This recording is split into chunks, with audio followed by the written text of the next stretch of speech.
अस्सलाम वालेकुम दोस्तों, कश्मीरी ब्लॉग में आपको वेलकम कहते हैं।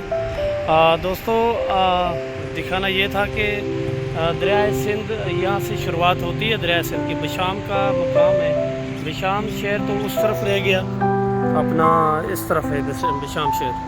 थोड़ा आगे आते हैं ना बिशाम से, फिर एक रास्ता निकलता है गिलगित बल्किस्तान की तरफ और एक रास्ता निकलता है नारायण कागान की तरफ।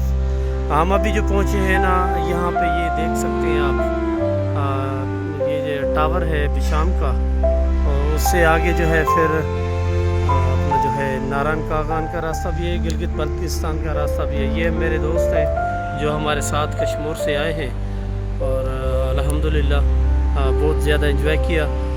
ये है दरियाए सिंध। दरियाए सिंध की शुरुआत यहाँ से होती है, ये आप देख सकते हैं। दरियाए सिंध की यहाँ से शुरुआत है। पीछे जितने भी हमने जो है अपना देखे हैं ना दरिया वगैरह नदियाँ देखी हैं, तो उनका पानी साफ़ है और पत्थर है। ये जो दरियाए सिंध है ना, दरियाए सिंध का पानी जो है वो इसमें रेत ज़्यादा है। आप देख सकते हैं ये रेत है,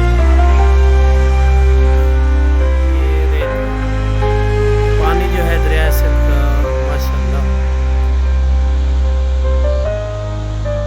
ये एक नदी है, पहाड़ों से गुजर रही है, सिंधु नदी इसे कहते हैं।